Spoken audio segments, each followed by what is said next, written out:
Good morning. Good to see you all this morning. We're wrapping up our series called Truth, Justice, and the American Way. So we're on week 3. So we're talking about the American way. I noticed just recently, I don't know if you've noticed, but the patriotism police have been out in full force recently.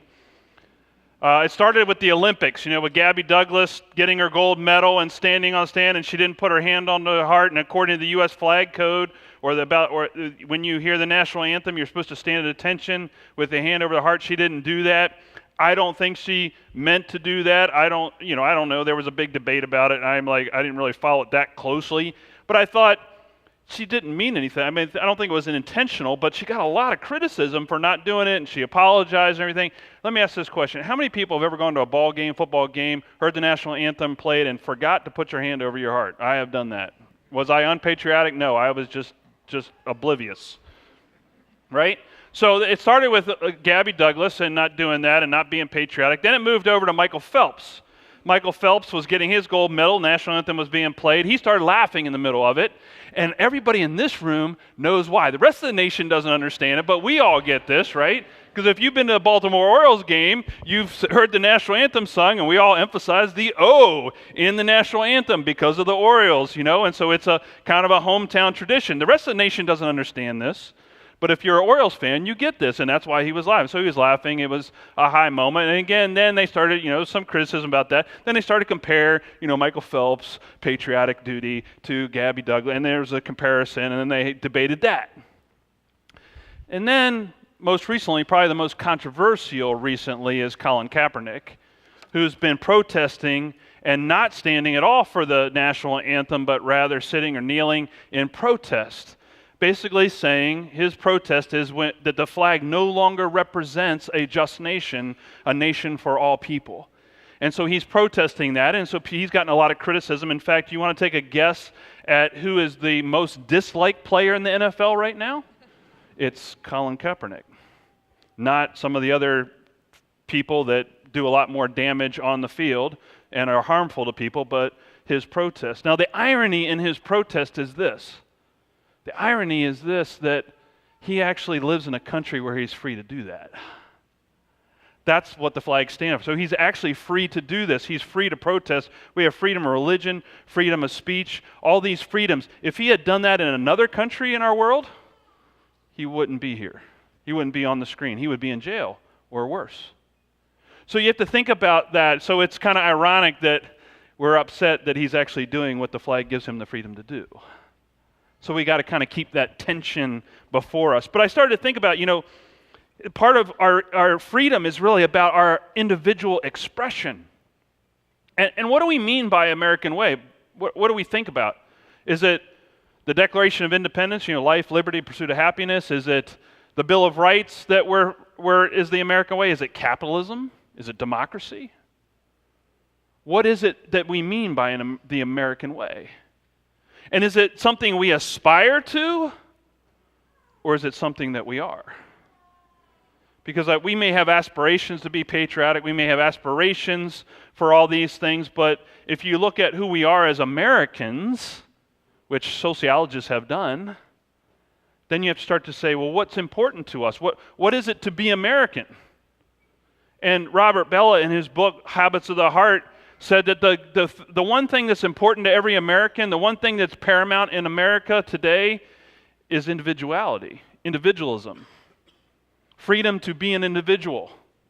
And that's one of the most important values in our American society. He put it this way. I thought he gave a good description. I'm going to read you the whole quote, but you're only going to get the second half of it. But he said, American individualism demands personal effort and stimulates great energy to achieve, yet it provides little encouragement for nurturance. Taking a sink or swim approach to moral development as well as to economic success, it admires toughness and strength and fears softness and weakness. It adulates winners while showing contempt for losers. I think he's got a pretty good description of individualism in America. He's basically saying, don't we kind of take a sink or swim approach to a lot of things, economic success, morality, other things in our society? And it's kind of like we favor the winners, not the losers. And so it's kind of like, pull yourself up by your bootstraps, figure it out on your own. Be an individual, right? Tough it out. As I said to my daughter, suck it up, cupcake. That's an American. That's me being American, right? So that's what we do. That's what part of being American. I think that's a part of our value system here. So it's interesting that we heard the gospel, Lisa read the gospel of Luke, and it was about the temptation of Jesus.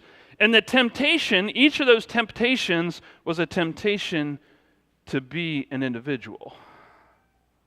Why don't you provide for yourself, Jesus? Take this stone, make it become bread. Why don't you just take power over the whole world, Jesus? Don't worry about the cross and all that stuff and the new kingdom. Just take power now. Take over, take control. You get it all. Why not just throw yourself from the pinnacle and show off your power? Show off how awesome God is for you. It was all about his expression as an individual, as a human, that was the temptation. And isn't that our temptation? Do I be this individual, or do I serve God's kingdom? Which one is it? That's a question we have to wrestle with. That's a tension we wrestle with. Am I really an American, or am I a Christian, or both? Or how do I make sense of both of those things? Because all those temptations were towards individuality. Now, I read a book recently by Gregory Boyd called The Myth of a Christian Nation, and he said this about the kingdom and about Jesus. He said his agenda was far more radical, for he came to redeem the world and ultimately overthrow the kingdom of the world by ushering in an alternative kingdom. That one of the reasons he rejected the temptation to take over all the kingdoms of the world, because he wasn't concerned about taking over any one or all the kingdoms of the world. He had come to set up a new kind of kingdom. A whole new kingdom that was going to pervade the whole world. Not just one nation, not just one place, but the whole world. That's why he came. He came for the whole world, not just for part of it. And that's what we learn about this kingdom that he began to set up, this kingdom that he began to establish when he came here on earth. I want to share with you a few things about this kingdom. The first thing I would say is this was a kingdom for people of all nations. That this wasn't for one nation. This wasn't for one group of people, this kingdom. This kingdom was for all nations. You actually see this playing out next. If you and I kept reading the gospel, we get to hear the story of Jesus going into the synagogue and reading from the prophet Isaiah, and they all are amazed at his teaching and authority, and they're thinking, wow, this guy's really great. He's a great prophet. We got a new prophet today. This is awesome for our nation. The Jewish people, the Jewish nation. They loved Jesus at first. But then he started saying things like, well, I'm not here just for you guys. I'm actually here for the Gentiles too. I'm here for Gentiles is a biblical word for nations, the other nations. And you know what they did to Jesus when he told them that he was there for the other nation? You know what they did? They ran him out of the synagogue. And they ran him to the side of a cliff, and they wanted to throw him off of the cliff because he said he had come for other nations to help them. Whoa. Maybe some of you listening today are ready to run me out of this synagogue and throw me over a cliff. Because what I'm saying is radically different than maybe what the American way is. Because Jesus called us to the new kind of kingdom, and a radical kind of kingdom. He also didn't ever align himself with a political party. I don't know if you've picked up on that. There were lots to choose from.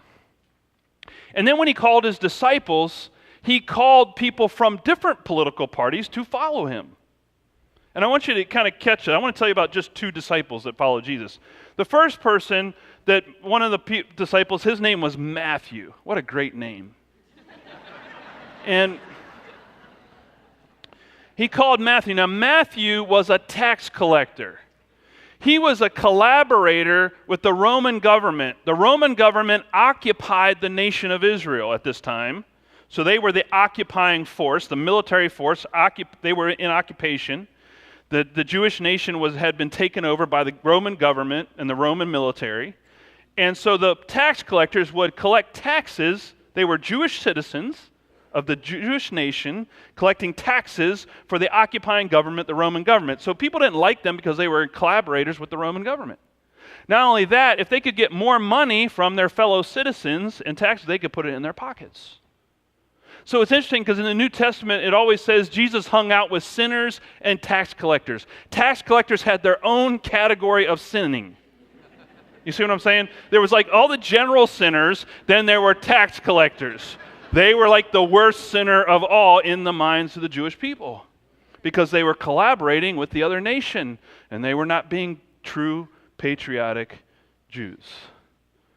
And so Jesus says, Matthew, tax collector, come follow me. Now, on the other side, he called another guy, not Simon Peter, but a guy named Simon the Zealot. Now, a zealot was a person who had great national pride. If there was a patriot in the Jewish nation, it was the zealots. They wanted to take over the occupying government. They wanted to get rid of the Romans. They wanted to reestablish the nation of Israel. They were patriots. I mean, these guys, Simon had the nation of Israel's flag on his underwear. I really hope nobody in here has American flag underwear on, but I'm just going to leave that out there just in case. But he was a patriot. He was patriotic to the Jewish nation. And you know what? Zealots were known to kill tax collectors because they were so zealous for the Jewish nation and they were so angry at the Roman government, they were willing to kill tax collectors and beat tax collectors. And Jesus says to Simon the Zealot, hey, come follow me. I would have loved to be at that dinner table when Matthew the tax collector and Simon the Zealot showed up to follow Jesus. Now, I don't think Jesus was asking them to represent their parties when they came. In fact, this wasn't representational. Jesus wasn't saying to Simon, hey, I want you to represent the nation of Israel on my little discipleship council. And hey, Matthew, I want you to represent the tax collectors and the Roman collaborator, the Roman government on our little discipleship council. That's not what he was asking them to do. He was actually asking them to surrender their party credentials and be a part of establishing a new kingdom. He was basically saying, let go of your positions and get in line with this kingdom that I want to create on this planet for all nations. So it took them 3 years, but I think Matthew and Simon finally got along.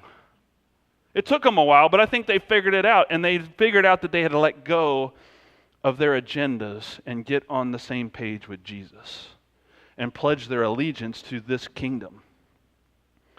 So I think it's interesting that Jesus did that. How did Jesus do that? I'd love to know. The other thing about this kingdom is it's a kingdom of service, not swords. It's a kingdom that doesn't bear the sword. It's a kingdom that bears service in the place of the sword.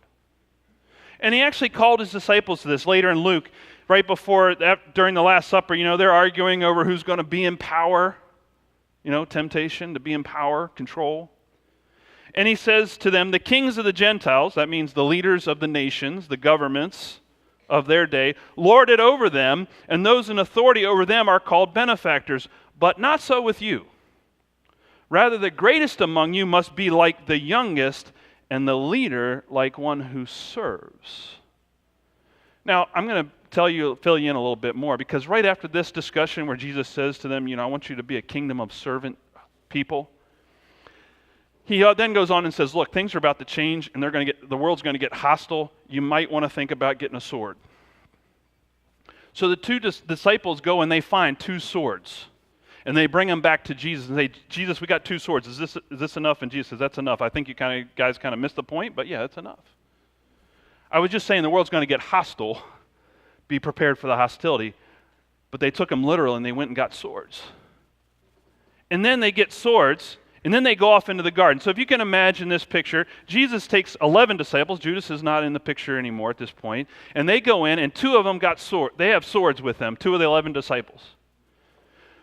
The temple guard comes to arrest Jesus. They're coming with swords and torches. I kind of get this vision. It's, Frankenstein movie, the mob's coming to get Dr. Frankenstein or whatever, but they're kind of coming to get Jesus and to arrest him.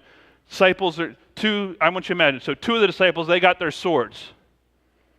Now the first disciple pulls out his sword and he says this, "Lord, should we strike with the sword?"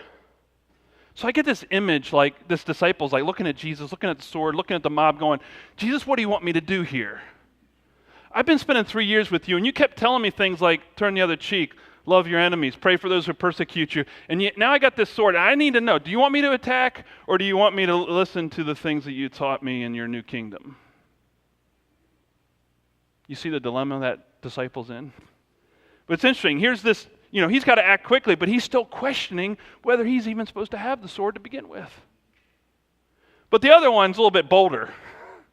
And then one of them, the other one with the other sword, he goes, "Then one of them struck the slave of the right priest and cut off his ear." He goes in there, man. He's like, "I'm not holding back. I'm going in there." But Jesus said, "No more of this!" Exclamation point. Stop, guys. This is not what it's about. And he touched his ear and he healed him. He said, "This is not my mission. This is not my kingdom. This is not the way we do things." So he had a little discussion about swords. See, the question is, this kingdom is a kingdom of service because swords are about conformity. Swords will bring conformity. Service is about changing lives. My missions professor, Dr. Christy Wilson, I've mentioned him before, was a missionary to Afghanistan in the 1970s. And he planted a church in Afghanistan, Christian church, Muslim country, missionary. And they gathered people and they began to have a church. They built a church building. And the Afghan government found out about this, and they didn't like this idea of a Christian church being in their country. And so they went to Dr. Wilson and they said, "We want you to shut down your church. We want you guys gone. We don't want you here anymore. So you need to get rid of it. You need to close up shop. You need to go away. You need to stop what you're doing." And Christy Wilson said, "We're not going to do that. That's not what God's called us to do. This is why I'm here. You gave me the ability. You're the one that signed my passport to allow me to come in here and be a missionary. And so we're going to continue doing what we're called to do." And they said, "Well, we're going to make this happen." So sure enough, the Afghan government sent bulldozers to the church building to tear down the church building. And the day that they showed up with the bulldozers, their swords, to tear down, to make them conform, the people of the church came out to the drivers of the bulldozers with donuts and coffee. They were just like Glenmar. I mean, they were obviously from Glenmar. But they came out with coffee and donuts, and they began to serve the men driving the bulldozers. And I've discovered this. It's true in America, it's true in Afghanistan. If you give a bulldozer driver a donut and a cup of coffee, they don't run their bulldozer. So they just sat there, they had coffee, they chatted with the members of the church, they started to form relationships. And that first day, the church was still standing at the end of the day, and the construction folks went home. Happened again the next day and the next day. Well, it turns out that the officials in the Afghan government found out about this, and so they sent armed soldiers to hold the bulldozer drivers at gunpoint and force them to tear down the church. And the church was torn down, but Dr. Wilson said he watched those drivers of those bulldozers with tears in their eyes saying, "I'm sorry, I've got to do this," to the members of the church, the people they had built relationships with. It changed their hearts. Church went away, torn down. Not only that, but the Afghan government said to all the people in the church, "You can't live here anymore," and they relocated all the members of the church to other parts of the country. But God's always in control, even when it doesn't look like it. Because 2 years later, they noticed that there were all these other churches starting to pop up all over Afghanistan because they had scattered God's people, the kingdom. You scatter the kingdom, that's what happens. I think sometimes the worst thing we can do is just get all the people comfortable in one little place and never scatter them to build the kingdom. Make them comfortable in that little place. So, service or sword? Sword brings conformity, service changes people. The kingdom is about changing people, not about conformity. Changing hearts from the inside out, not about forcing people or making people conform to the kingdom. It invites people in and says, let us change your heart. And the last thing I would say about this kingdom is that it's a kingdom not to overpower people, but power under people. It doesn't use power to coerce and control. It uses the power of love that comes under and supports and undergirds others. It comes underneath. It's subversive kingdom in a good way. It's a radical kingdom that wants to infest and infect every other kingdom on the planet, every other earthly kingdom. The kingdom of God is the kingdom that wants to come into every kingdom and infect it with God's kingdom and God's love. And it comes underneath. And it supports, and it loves, and it serves. You know, that's the temptation, isn't it? The temptation for us and the temptation for Jesus was, get control, take power, Jesus. You can have it all. Isn't that the American way? You can have it all. If you just worship me, the devil. Jesus said, no, I don't want power over all the kingdoms. I've come to be a king of all kingdoms. Underneath, undergirding, laying down his life for his friends, sacrifice, service, humility, submission are marks of this kingdom. We don't like that in America. It's hard to be that. So my question to you this morning is very simple. How do you wear your napkin? You didn't know I was going there, did you? You're like, where's he going now? I don't know what he's talking about. I've got a linen napkin, you get when you go to a fancy restaurant. My question is, how do you wear it? If I go to a fancy restaurant or maybe a lobster house where I'm going to eat some good old Maryland crabs, I wear my napkin like this. Bring it on. Bring on the service. Bring on the good food. Bring on the good stuff, because I'm here to consume something. I'm here to get something. I'm here to receive great service, and if you give me great service, if you worship me, I'll give you what you want. If you come and feed me, I'll give you what you want. I want it to be about me. I want it to be all about what I can get out of this life I want to pursue. It's interesting, in my devotions this week, I came across a great quote I want to share with you. A little bit longer quote, but it's from Thomas Merton. And I said, this is way too coincidental for me not to include it in the sermon. He said, the measure of our identity, of our being, the two are the same, is the amount of our love for God. The more we love earthly things, reputation, importance, pleasures, ease, success, the less we love God. Our identity is dissipated among the things that have no value, and we are drowned and die in trying to live in the material things we would like to possess, or in the projects we would like to complete to objectify the work of our own wills. Then when we come to die, we find we have squandered all our love, that is our being, on things of nothingness, and that we are nothing, we are death. Squandered all our love. Do you want to get to the end of your life and realize that you squandered all of your love and all God's love? Is this how you're wearing your napkin? Because Jesus said, if you find the kingdom of God, sell out for it. Sell everything you have and get it and grab onto it and don't let go of it. He said it multiple times, multiple ways, but he said it this way in Matthew chapter 13. He says, again, the kingdom of heaven is like a merchant in search of fine pearls. On finding one pearl of great value, he went and sold all that he had and bought it. If you're looking at all the kingdoms of the world, all the nations of the world, and you find God's kingdom, Jesus says, let go of all other kingdoms and buy that one. Sell out everything you have and take hold of that one kingdom, the kingdom of God, the kingdom of heaven. And let that be your kingdom. Because people in the kingdom wear their napkin differently. They wear it like this.